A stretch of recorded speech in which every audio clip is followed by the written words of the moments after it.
चरम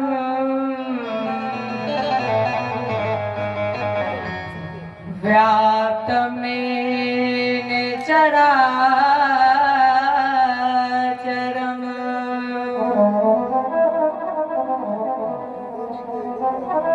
तत्पदं दर्शितं मे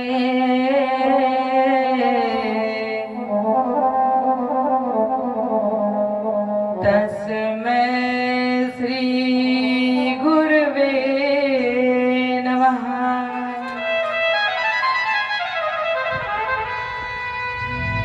कृष्णाय वासुदेवाय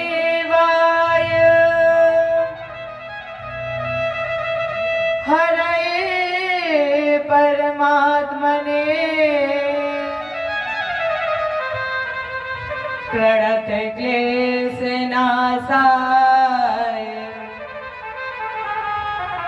गोविन्दाय नमो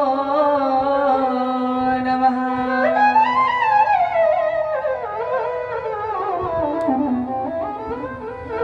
ब्रजे वसन्तं नवनीतचौरम्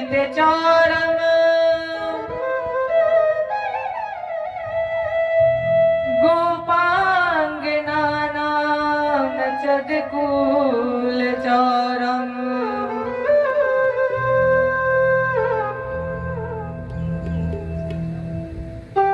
अनेक जन्मार्जित पाप चौरम चौराग्यगण्यं पुरुषं नमामि। सच्चिदानंद रूपाय विश्वोत्पत्त्यादि हेतवे अतापत्रय विनाशाय श्री कृष्णाय वयं नमः।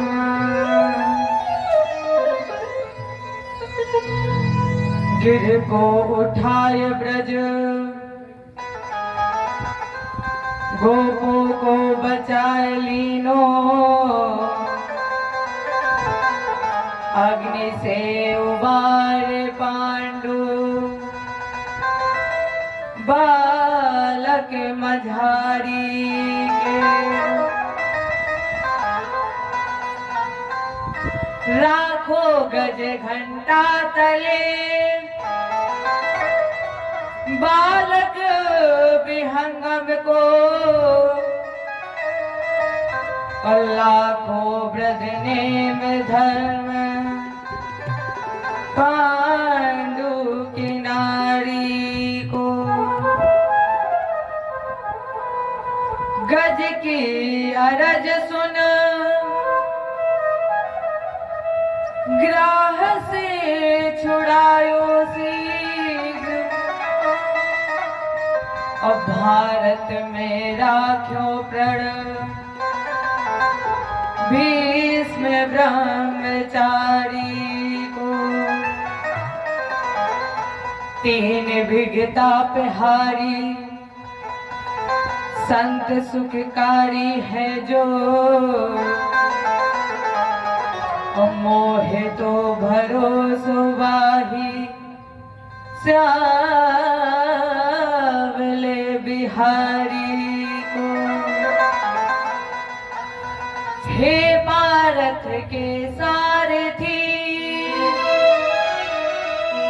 लाखों बार प्रणाम और आकर डोर संभारिए मन की छुट्टी लगा।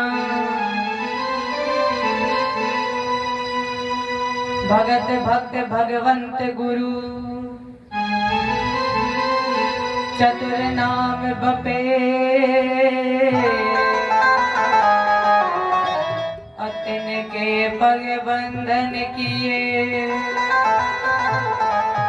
नासक विघ्न करहूं प्रणाम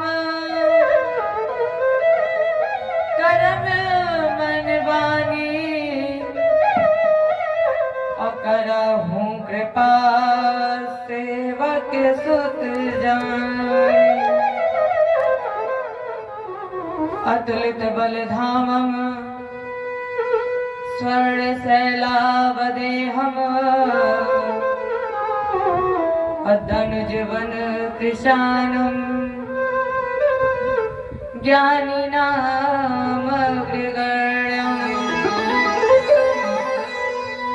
सकल गुण निधानम्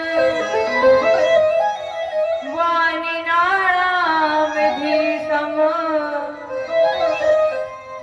रघुपत प्रिय भक्तम् वातजातं नमामि। रघुपत प्रिय भक्तम् वातजातं नमामि। जय बोले गुरुदेव भगवान की, रजरामचंद्र की, उमापति महादेव की, आदि शक्ति दुर्गा मैया की, भागवत भगवान की, बजरंग बली की। जय जय श्री, जय जय श्री, जय जय श्री राम।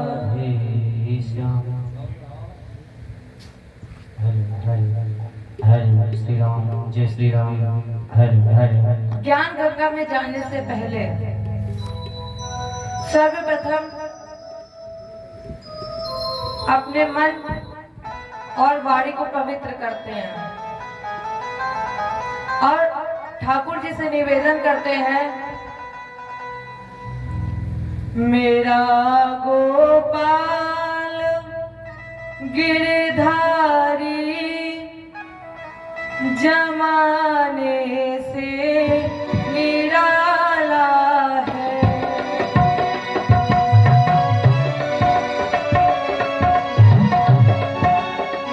जमाने से निराला है, रसीला है, रसीला है, ना गोरा है, ना काला है।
वृंदावन बिहारी लाल की।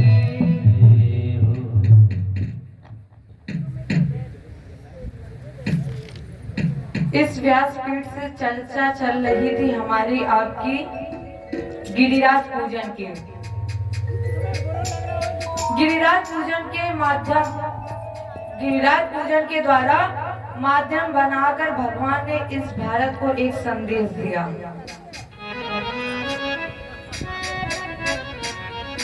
क्योंकि गोवर्धन के कई अर्थ विद्वानों ने निकाले। सबसे पहला जो मुख्य अर्थ है, गोबर ही धन। भगवान जानते थे कि भारत कृषि प्रधान देश है। इस कृषि प्रधान देश में अगर कृषक चाहे, अगर कृषक कल्याण करना चाहता है तो वो गौओं की वृद्धि करे। अच्छा, जब हम लोग दिवाली के दिन दूसरे दिन हम लोग जब गोवर्धन पूजा करते हैं तो गोबर के ही तो बनते हैं।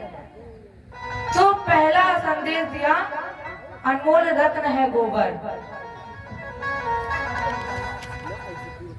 लेकिन गोबर रूपी धन मिलेगा कब?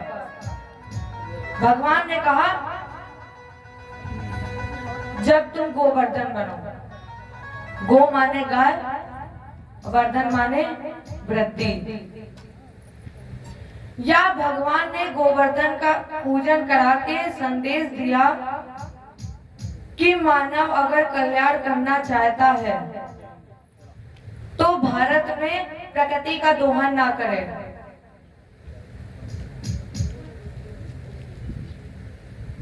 अब इसके बाद श्रीमद् भागवत वार्तांतर्गत बाबा नंद की एकादशी का वर्णन है। एकादशी व्रत का मतलब क्या है? एकादशी व्रत का मतलब भूखों मरना नहीं है। एकादशी व्रत का मतलब भूखों मरना नहीं है। फिर 5 कर्मेंद्री, 5 ज्ञानेंद्री, 1 मन। इन एकादशी इंद्रियों का दमन, इंद्रियों को जीतना ही एकादशी है। अब व्रत क्या है? व्रत माने संकल्प।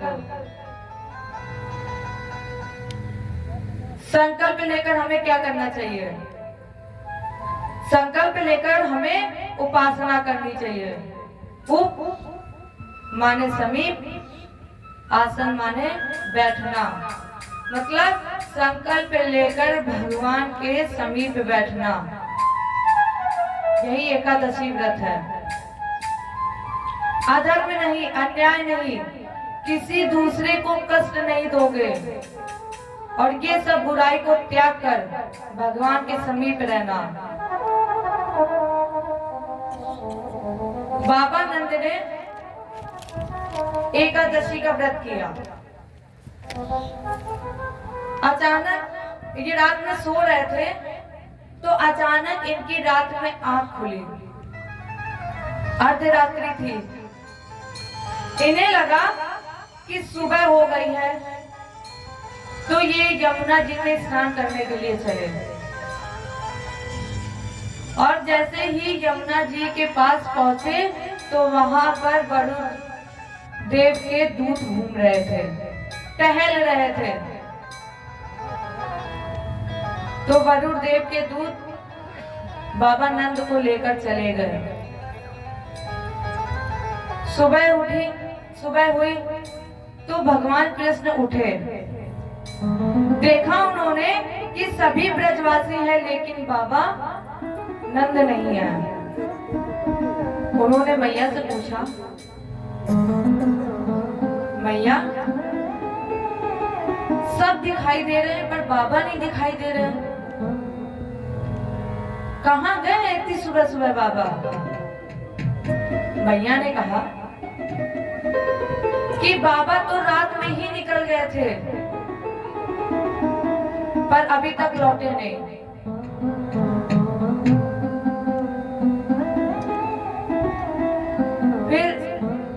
ढूंढने के लिए निकले और ढूंढते ढूंढते भगवान वरुण देव के पास पहुंचे।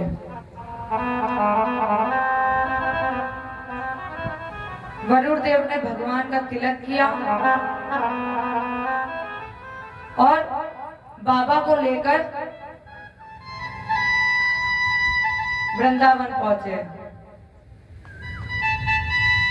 तो जब वृंदावन पहुंचे तो भगवान ग्वाले के रूप में नहीं, किस रूप में? भगवान जब पहुंचे तो चतुर्भुज रूप में। सभी ग्वालों ने देखा और कहा, कन्हैया मुझे आपका ये रूप नहीं चाहिए, फिर कौन सा रूप चाहिए? तो ग्वालों ने कहा, कन्हैया मुझे वही वाला रूप चाहिए जिस रूप में आप मेरे साथ भोजन ग्रहण कर सके, जिस रूप में आप मेरे साथ खेल सके। क्योंकि ये जो आपने रूप लिया है ना चतुर्भुजी वाला, इस रूप में मैं आपके पास नहीं आ सकता, मैं ना आपके साथ भोजन कर सकता और ना आपके साथ खेल सकता। तो कन्हैया मुझे वही ग्वाले वाला रूप चाहिए।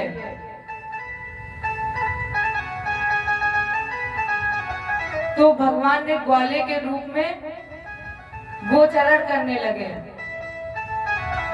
और इसी गोचरण करते करते भगवान को आज याद आ गई चीरहरण की। भगवान को चीरहरण की याद आई। क्यों? क्योंकि 1 वर्ष पहले भगवान ने गोपियों को वचन दिया था कि हम और आप मिलेंगे 1 वर्ष बाद। तो चलो आज वही पावन पुण्य समय आ गया है। शरद पूर्णिमा है और चंद्रमा आज 16 कलाओं से प्रकाशित कर रहा है। भगवान अपिता रात्रि, भगवान ने जब बंसी बजाई सेवा कुंज में, तारात्रि वो रातें आई। कौन सी रातें? सुखदेव जी ने कहा, मास दिवस कर दिवस भाव, मरम न जाने कोय, और रत समेत रवि थक्यो, निशा कवन विधि होय। भगवान राम का जब प्राकट हुआ मध्य दिवस, तो भगवान भास्कर जी आकाश मार्ग में रुक गए। तो इनके रुकने से जो रातें व्यतीत हो गई, तो सुखदेव जी कहते हैं तारात्रि। आज वही रातें भगवान ने मुरली बजाते आ गई, या दूसरा भाव कहा जाए, सुखदेव जी ने कहा, भगवान अपिता। आज जो बंसी बजा रहे हैं उसका कोई पिता नहीं है, वो जगत पिता है। या तीसरे विद्वानों ने भाव दिया, भगवान अपी। अपी माने भी। यहाँ भगवान अकेले नहीं है, यहाँ भगवान कृष्ण अकेले नहीं है। फिर अपी माने भी, इसका मतलब उस रात में जब बंसी बजा रहे हैं, भगवान भी बंसी बजा रहे हैं। इसका मतलब यहाँ पहले से कोई है। अब पहले से कौन है? शक्ति प्रेरणादायक श्री रासेश्वरी राधा जी। कुछ संतों का विश्वास है या कुछ संतों का मत है कि जब भगवान कृष्ण को राधा जी को बुलाना होता है तो जब वो बंसी बजाते हैं तो एक स्वर गलत लगा देते हैं और राधा जी कृष्ण की संगीत विद्या में गुरु थी। तो भगवान ने बंसी बजाई और एक स्वर गलत लगा दिया। ये कुछ विद्वानों का मत है कि भगवान ने जब बंसी बजाई तो एक स्वर गलत लगाया और राधा जी आ गई। राधा जी ने कहा कन्हैया ये बंसी गलत बजा रहे हो। फिर तो उन्होंने एक धुन को समझाया है कि ये ऐसे नहीं ऐसे बजेगी। ये मत था कुछ विद्वानों का। तो सुखदेव जी बोले भगवान अपितरात्रि। भगवान किसे कहते हैं? जिसके अंदर ज्ञान हो, वैराग्य हो, ऐश्वर्य, यश, कीर्ति हो और जिसके अंदर ये 6 गुण होते हैं वो होते हैं भगवान। और हमारे भगवान के अंदर ये 6 गुण हैं। हे चरण तुम मन चक्रे। इस कामना के साथ बंसी बजाई कि गोपियों का दमन करेंगे। योग माया का ध्यान किया। अब एक बात बताइए राजन, क्या परमात्मा को कामना करने की आवश्यकता है? कामना तो वही करता जो एक साधारण व्यक्ति हो। तो क्या हमारे प्रभु को कामना करने की आवश्यकता है? क्योंकि वो तो कामना रहित है। पर फिर भी आज गोपियों का दमन करने के लिए आज कामना की। योग माया का ध्यान लगाया, योग माया का आह्वान किया और बंसी बजाई। और ठाकुर जी ने सम्मोहिनी बंसी जैसे ही होठों पर रखी और स्वर फूका तो उस मुरली ने एक गीत गाया। करी से सम्मोहन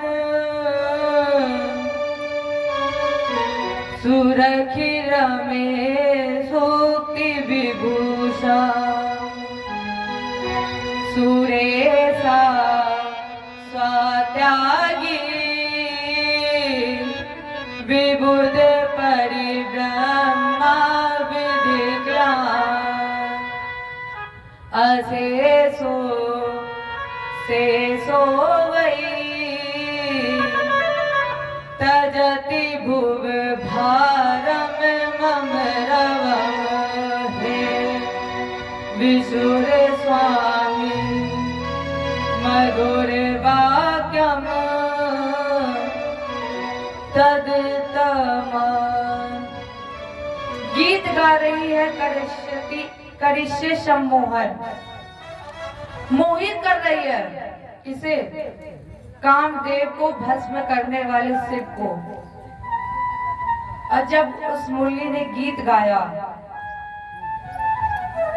शंकर जी का ध्यान भंग हो जाए, रमापति भगवान विष्णु लक्ष्मी जी को भूल जाए, ब्रह्मा जी वेद पढ़ना भूल जाए, इंद्र इंद्राणी को भूल जाए और शेष जी अपने फनों पर 50,000 करोड़ योजन का जो भार धारण किए हैं ये भार धारण करना भूल जाए। अब जरा राजन इतनी कल्पना कर लो कि जब कामदेव को भस्म करने वाले शिव की समाधि टूट गई तो गोपियों की स्थिति क्या हुई होगी? क्योंकि गोपियां तो एक ही बात कहती हैं श्याम बन श्याम ही मन श्याम ही हमारो धन, और आठों जाम श्याम ही सो क्याम है। श्याम गति श्याम मति श्याम ही है मेरो पति, और जिसका सर्वस्व श्याम ही है। और जैसे ही उनकी कान में बंसी की आवाज पड़ी तो गोपियां जिस स्थिति में थी भाग खड़ी हुई। और राजन अगर जीवात्मा परमात्मा से मिलना चाहता है तो 3 चीजें भूले। क्या? सबसे पहले शरीर, फिर समाज, फिर संसार। और अगर जीवात्मा ये 3 चीज छोड़ देगा तो परमात्मा को पाने के लिए कहीं जाना नहीं पड़ेगा। तो गोपियों ने ये 3 चीजें छोड़ी हैं। और जैसे ही मुरली की आवाज पड़ी तो कोई उठ दौड़ी, कोई भूल गई पौरी, और कोई भई पौरी भरी कदम की डाल की। अब कोई खुले बाल, कोई भूतर विसार, और कोई तज के श्रृंगार, चली भूल सुध बाल की। अच्छा, जिस स्त्री को समाज का ज्ञान होगा तो क्या वो स्त्री ऐसे भाग सकती है? तो कोई स्त्री खुले बाल जा रही है, कोई गोपी ऐसे गिर रही है, कोई भागी कुंजन में, कोई गिरी घाटन में, और कोई फिरी पड़ी आंगन में, दशा थी बिहाल की। तो कोई गोपी कुंजन में गिर रही है, तो कोई घाटन में। और सारी ब्रज बाल कठपुतली सी नाच रही, और ऐसी आज बांसुरी बजी है नंदलाल की। सब कन्हैया की कठपुतली बनकर नाच रही है। और जब मुरली बजी तो गोपियां किस स्थिति में भागी? बाजी गाए बाजी, मानो कि गोपियों के पीछे बाजी लग गई हो। ऐसी कृष्ण ने मुरली बजाई कि गोपियों के पीछे बाजी लग गई और कह रही है, बाजी गाए बाजी, द्वारे खोले गाए बाजी,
छोड़ दिया। कोई गोपियां पूछ रही हैं कि बांसुरी बजे कहाँ, और कोई गोपियां कह रही है शायद बांसुरी वृंदावन में बजी, और एक दूसरे से पूछ रही हैं। तो कोई गोपी कह रही है मेरा मन पंछी ये बोले, मेरा मन पंछी ये बोले, उड़ वृंदावन जाऊं, ब्रज की लता पतावे, मैं राधे राधे गाऊं।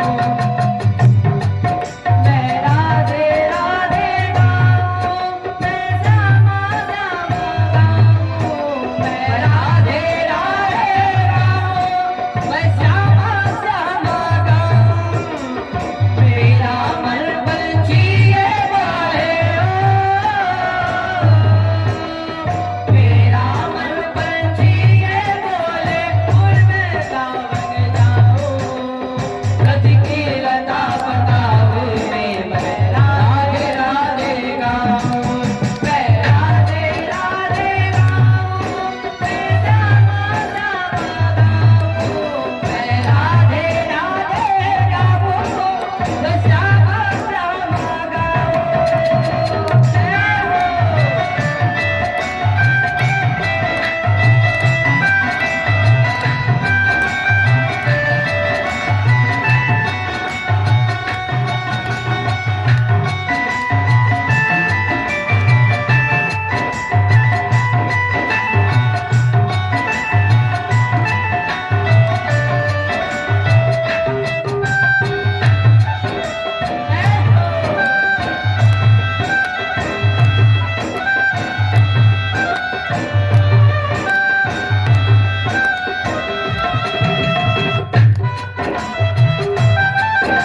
श्याम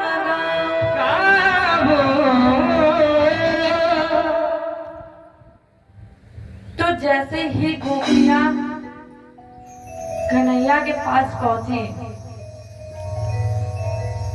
तो कन्हैया हाथ जोड़ करके बोले, स्वागतम मोहो भागा प्रियम किम करिवाणिड़ा। आओ प्राण प्रिय गोपियों। जैसे ही प्राण प्रिय गोपी बोला, जैसे ही कन्हैया ने प्राण प्रिय गोपी बोला, वैसे ही गोपियों को अभिमान आ गया। अब यहाँ देखना,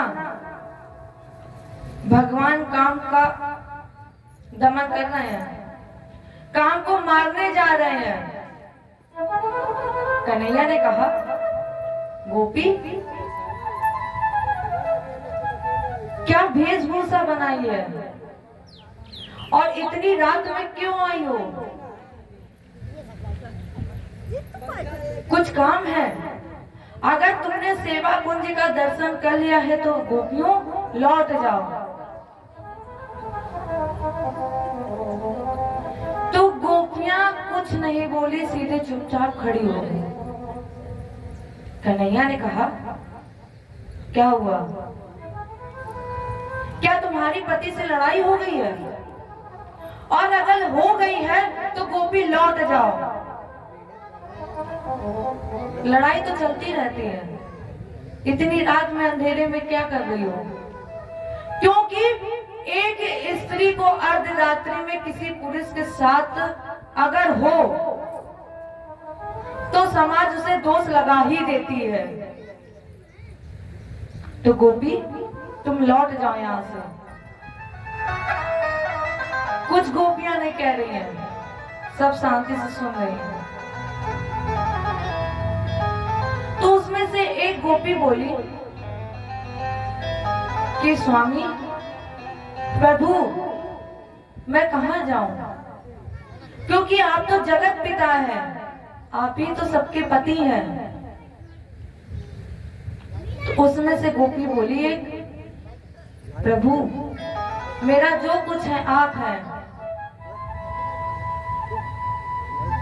क्योंकि जब बंसी की धुन मेरे कान में पड़ती है ना, तो मुझे आपके सिवा कुछ और नहीं दिखता। और प्रभु आप ही तो है मेरे सब कुछ, आप ही है मेरे घर। कन्हैया ने कहा, अरे बावरी हो गई हो क्या? लौट जाओ गोपी। तो उसमें से जो तीसरी गोपी थी बोली,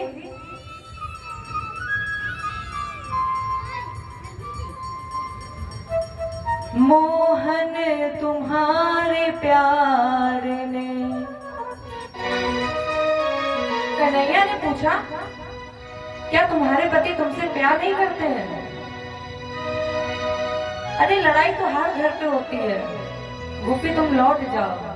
तो गोपी कहती है, कान्हा तुम्हारे प्यार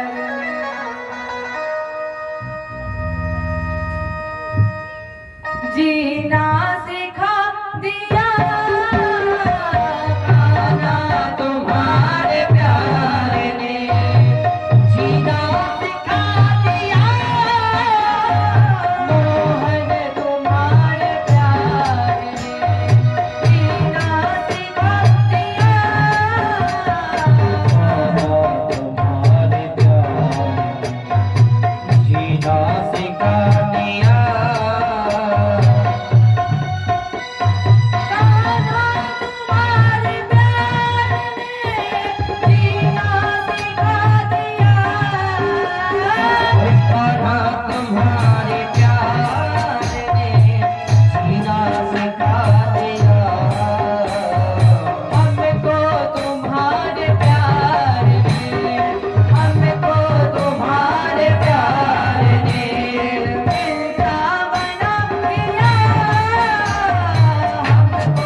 प्यारे ने।